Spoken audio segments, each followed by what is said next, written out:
Hey, welcome into the Craig Houston podcast where we talking about the real estate scoop for your week. Man, we're looking at January 2nd. Happy New Year to you all. You already know who's my favorite guest to have on for the real estate scoop. It's my man Oscar Avila. Hey, how you doing today, Oscar? Happy New Year to you. Happy New Year, Craig, and I'm doing pretty good. Thank you for having me on again on your podcast. Hey, no problem. Hey, I really want to start first and foremost by congratulating Oscar once again. If you have not followed him at Oscar the Loan Officer on IG, I really want you to because Oscar has just now closed another deal, and I want to congratulate you right before 2023 started. You got it done again, my friend. Congratulations. Thank you, Craig. Yep, definitely ended the end of the year on a good note, which is awesome. So we're going to get into a story today that we heard a lot of noise made about over the last couple of days. If you haven't been hearing, interest rates may have ticked up a little bit, and this got a little people in a little bit of a concern and a little hissy fit right now. So we're going to talk about this today, and that's going to be our major focus is talking about interest rates and how you as a buyer or seller are affected in this market today. So let's talk about it a little bit here. Oscar, we talked about before we came on that interest rates did go up a little bit to about 6% on 6.5% on conventional, and FHA and VA both coming in around about 6%. Yep, that's right. The how I priced it out was $300,000 sale price of the home with 780 credit, and debt to income ratio of like around 40%, and area code of Virginia Beach. So those are interest rates for our area. Could be different for somewhere else.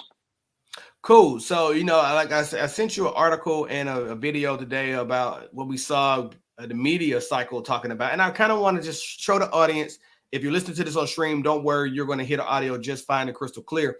But I really want to talk about what is some of the things that they're pointing out in these media outlets and what is it in versus reality that we're looking at today. So let's get into the video that CNBC released a little bit earlier today, and let's get into it. Let me share my screen. If you don't share your screen, Craig, they won't see it. So let's do this right here, and that is boom. All right, so here we go. Housing market, which is ending the year on a low note. In fact, some historically low numbers. Diana Olick joins us now with more on the housing pain and what could be ahead in 2023. Diana. Well, Melissa, if this week's data is any indication of what the new year will bring for housing, then the market may be in for a rough winter. Let's start with mortgage rates, which had been easing up recently off the highs at the end of October when the 30-year fixed flew well over 7%. Just 2 weeks ago, it was all the way down to 6.13%, which was the lowest since early September. Then it started climbing again and really shot up in just the last week to now 6.5. Now, that won't help going forward. And the drop in November apparently didn't help pending sales much. Those pending sales, which are signed contracts, dropped a wider than expected 4% month to month and were down 37.8%. So let's stop it right there, Oscar. Let's talk about this for a second. So we've seen pending home sales decline another month. This is actually the sixth consecutive month that pending home sales have dropped, which means that more people are not putting in offers on homes and more homes are not going under contract month over month, which is a decline, about 4% now. But then also we've seen where interest rates declined a little bit right before the Christmas holiday, and now they're starting to tick up a little bit. As a loan officer, how does this actually affect mortgage applications overall? I mean, Craig, yeah. So on the first part, yeah. So having less homes going under contract, less homes for sale on the market, it definitely affects mortgage applications because people are right now are hesitant on applying for a home, making large purchases because of inflation and because of this like looming recession that we're in. So, a really good thing that I've been doing lately as an agent trying to understand what's going on inside these markets is when I'm doing my agent previews on new listings that come to the market. I'm actually going back and pulling comps on these homes as well to make sure that how did the agent get to the price that they're getting to. And honestly, I'm not trying to throw anyone underneath the bus or anything of that sort, but in the last 4 listings that I viewed, they've all been overpriced. They've all actually taken price reductions because they haven't listed the property right. And have you seen anything with like appraisal values coming in lower than what the offer was for the purchase agreement? So I'm fairly new in the industry, Craig. So I've only done like two transactions, and the two transactions when they were both one with a VA and one was conventional, and they both appraised out at the sell price of the home, which was great for the buyer. That's right. It's perfect for the buyer, which is ideal because we don't want them to ever be in a situation where they're upside down in their home as they walk into it. And then the price reductions that we'll continue to see across the market actually brings their value down. So I think that it's very interesting that we're seeing these pending home sales continue to go down, but now we're seeing interest rates starting to spike a little bit. Now, here's the thing when I talk about interest rates with a lot of people, and maybe this is something that you have a conversation with. We don't know what interest rates are really going, do we? No, we don't. We don't. Nobody knows what interest rates are going to do. All we really can, hope for is that inflation cools down this next year, and maybe it could help, interest rates go down a little bit. But yeah, as of right now, Craig, nobody can predict what the market's going to do. Oscar, I'm more so a fan of obviously telling people if you know that life is motivating you to either purchase or sell, don't let interest rates be the determining factor for what you do. Because if you do that, if interest rates go to 9%, you're going to be upset with yourself that you didn't purchase at 6. Right? Yeah, Is that fair? no, that's completely fair. You either don't make a move and interest rates go up. Oh well, you make a move, interest rates stay the same, and you're good. Or you make a move, you buy a home, interest rates go down, you can refinance. I think there's one thing: if you want to buy or sell your home, you just got to act on it. You can't just wait around and beat around the bush. So one of the things that I've been seeing lately is a lot of people are trying to either one still push the fear factor of interest rates going to 10% or more. And like I think I've said on this podcast, if I'm not clear on if I said it or not, let me just make sure I bring it back up again. I feel like we are not out of the clear yet when it comes to interest rates, but there's a path forward where we could be, but we also have to wait a couple more months to figure this out. And I think the Fed is doing just the exact same thing. And those months that I believe that we have to get through are like March, April, and June timeframe, according to the CPI data, where we want to see those months have extinguished and cooled over year lapse versus what we see in the previous year, because each one of those months was either 1% or more in inflation growth, and we don't want to see that again. So right now, I think a lot of people are starting to fear we may be going back that direction where we still have to worry about those months. But I think as we get data in, maybe that data subsides some of the fear that we're feeling, and maybe that's why we're seeing the 30-year Treasury starting to go up a little bit, like CNBC discussed. Yeah, so with that, it just comes down to data. We just have to wait to see what's going to happen in the future, and that's the main thing that we have to consider is just what we have to prepare ourselves for what's to come.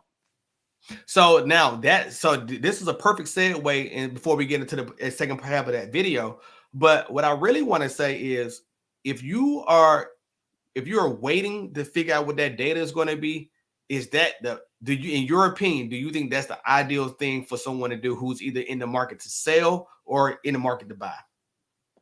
No, I wouldn't say so because if you want to buy a home, it's probably for a good reason. You're probably having a family and you want extra space, or you outgrew your current apartment or your home. Those are all things to take in consideration when buying a home. I always say the best time to purchase a home is when you're ready. Absolutely. Don't let the market dictate what you're going to do with your life, because a year from now, who knows what the market's going to do, and interest rates will go down. You can refinance.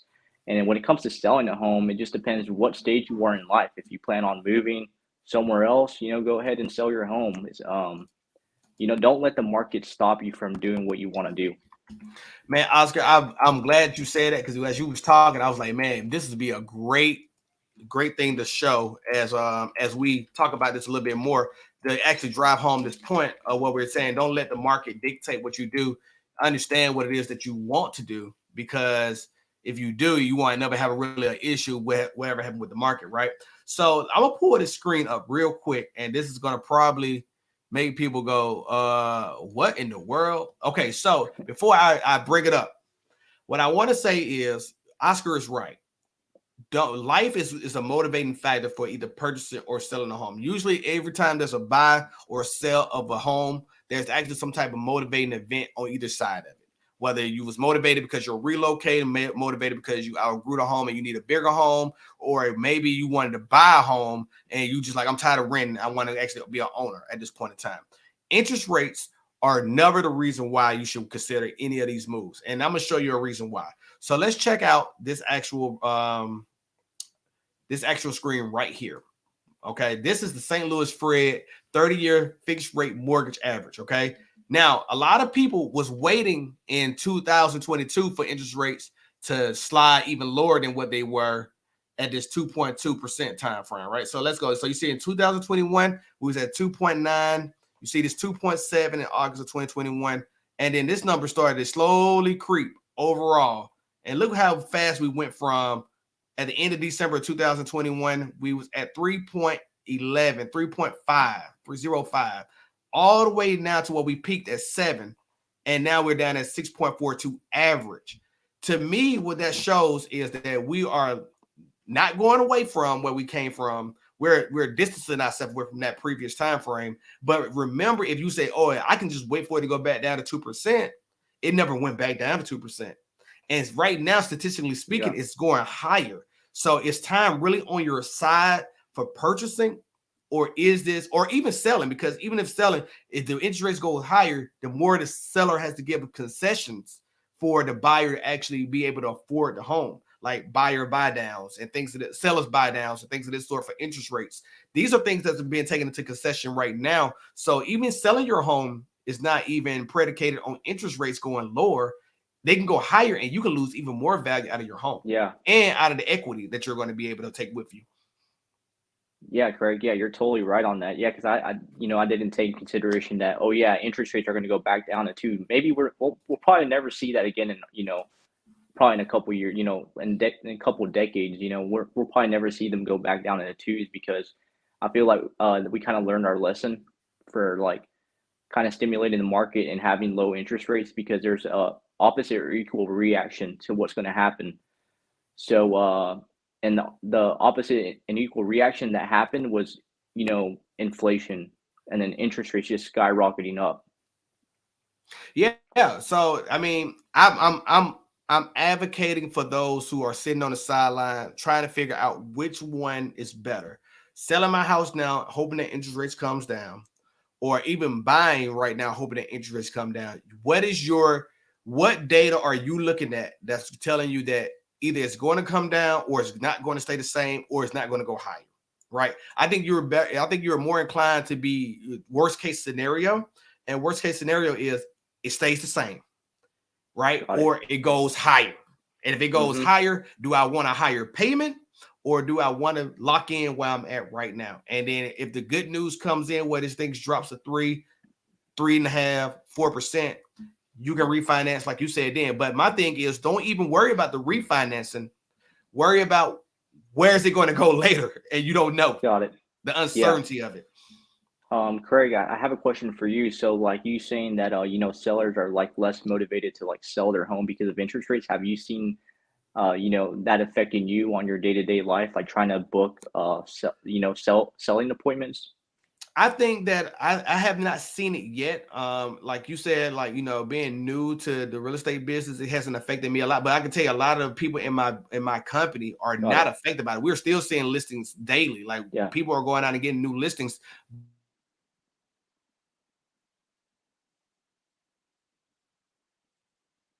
Hello, Craig?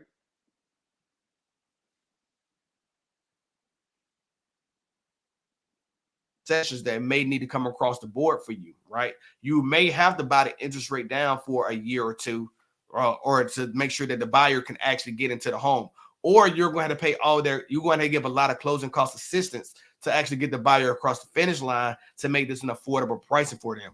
Or there's also been talks. I've seen a lot of listings lately where people are saying, hey, you can assume my mortgage, right?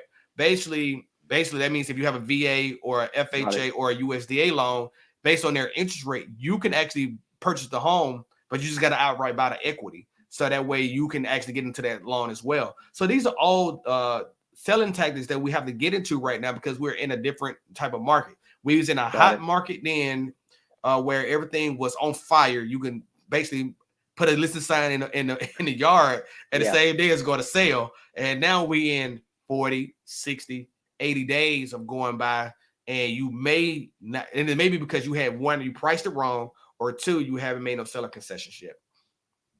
And do you see that a lot? You know, having these getting these listings priced wrong? Like whose fault is that? Is that the seller or is that the agent? It could be both. It could be both, and I'll tell you the reason why. I believe that some agents want the business, right? We're all in the business.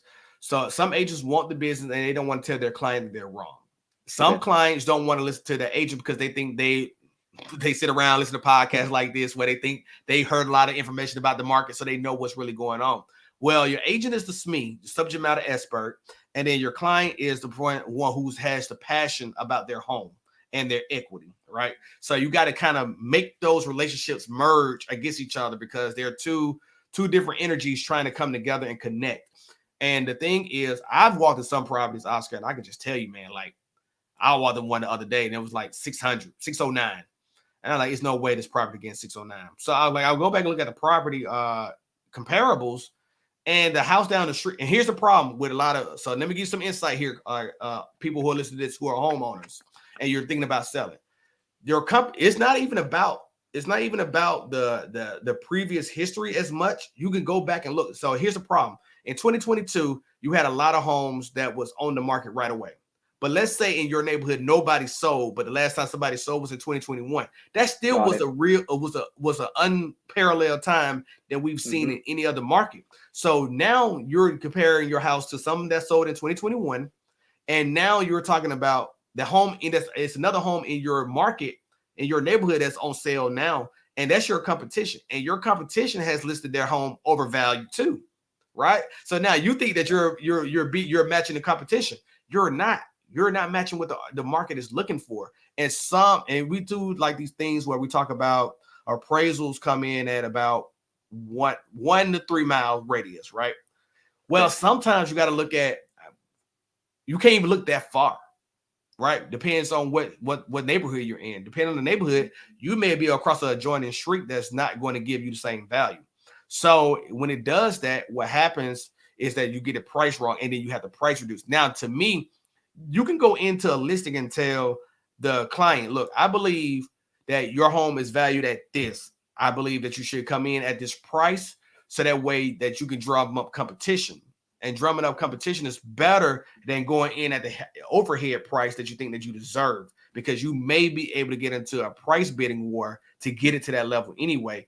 Or you got to know where the floor is. If I can get you to the floor and that's still going to bring you home the equity that you're looking for, everything is beyond that floor is gravy train, right? And people won't tell their client that. Like, and let me give you an example, because I said that without giving an example. So let's say the home was valued at we did a CMA. The home was valued at $585.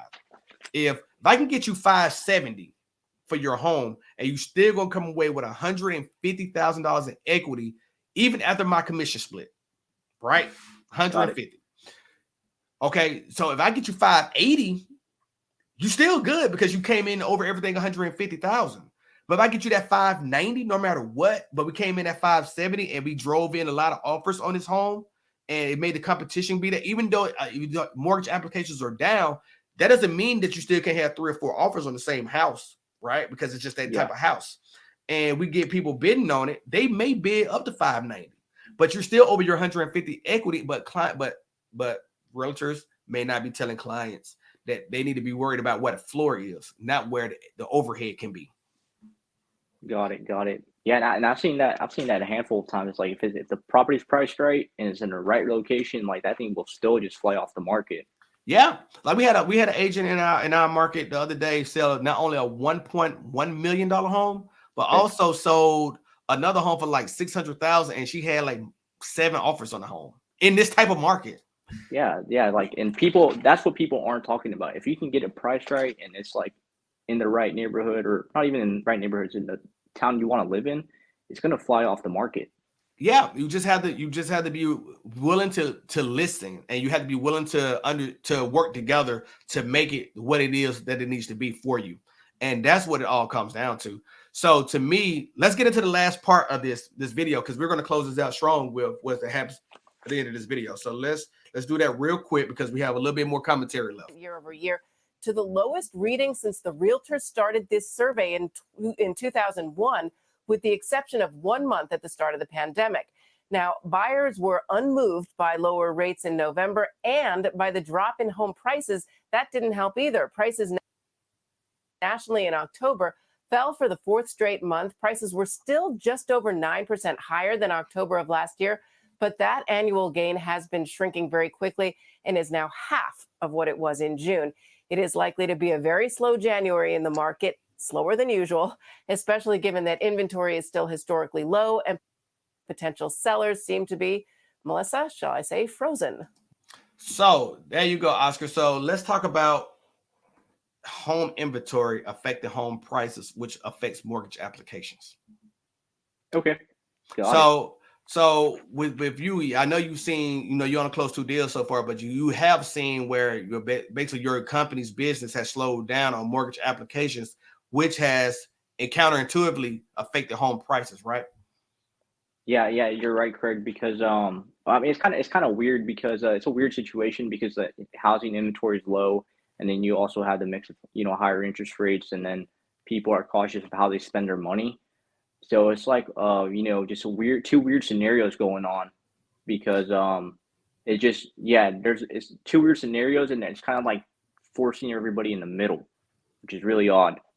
Right, like it's like almost playing like the war game chess or whatever, right? And you pushing everything to the middle of the board because there's nowhere else to go. And I'm with you, because like when you see this, it's like that you don't know what is going to happen next. And I think this is what has a lot of people, holding their hand, trying to figure out what is the best opportunity for them. But I think as we keep on going, it's almost like we have to keep, people get agitated, right? I know people do get agitated about hey, do you want to buy a home? Do you want to list your home? Do you want to sell your home?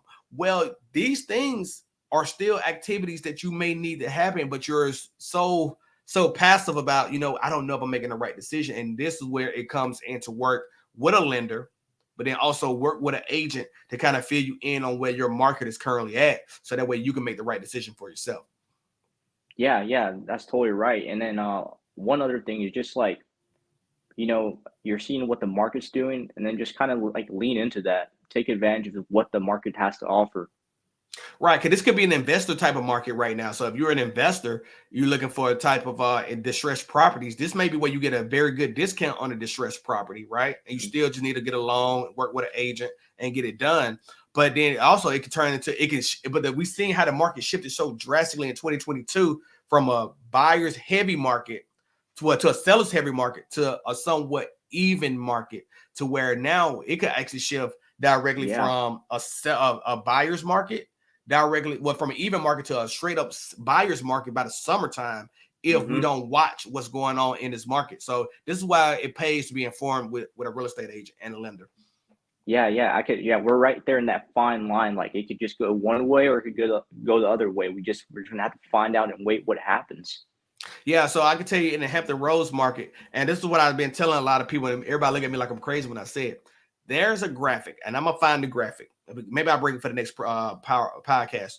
But there's a graphic where it shows that Hampton Roads is just as equivalent to living in San Diego right now when it comes to purchasing power. Really, like the home prices may be exponential in San Diego, but they are very much the same here in Hampton Roads, and it's due to the military installations being here right now. So military installations are propping up both economies on both ends of the coast. And so when you think about it, we're never in a situation where home prices may drastically drop to a point where you may be like, oh, I'm holding the bag. I think that you're going to be reasonably okay in this market when it comes to home prices.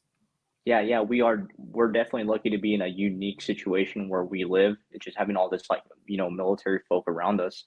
So we're just extremely lucky to be, part of this area. Yeah. So I think what can we do? What can we talk about now when it comes down to interest rate? Do you think interest rates what can people do if they're looking to worry about interest rates? Let's do it that way. If people are worried about interest rates, they want to know what interest rates are. They want to make an informed decision about interest rates. What can they do to get in touch with you so that way they can understand what their opportunities are when it comes to interest rates? Yeah, when it comes to interest rates, just follow me at Oscar the Loan Officer. You can get in contact with me there. And also the thing I want to say, just don't worry about interest rates. I'll just worry about your personal finances. Figure out what you got going on in your life. Take a look back to see what's your car payment. What kind of subscriptions do I have? What credit cards do I need to pay off? That's the first step before you start worrying about interest rates. Okay, got you. So now we're gonna get them following you over at IG at Oscar the Loan Officer. And then you know what? We're gonna actually maybe even come up with a show where we talk about some of the things that you need to do to prepare yourself to even talk to a loan officer. How about that? Yeah, that sounds good, Craig. So you know what? Let's get up out of here, Oscar. Hey, this has been the Real Estate Scoop. I hope that you guys enjoyed this conversation. We've talked a lot about interest rates today, talk about the status of the market and what we've seen with home prices actually dropping. If you like the type of content that we've been providing you, definitely follow Oscar over at Oscar the Loan Officer on Instagram. You can follow me over at Instagram as well at I am Craig Houston. And we'll catch you in the next video. Y'all stay safe. Peace. Bye, Craig.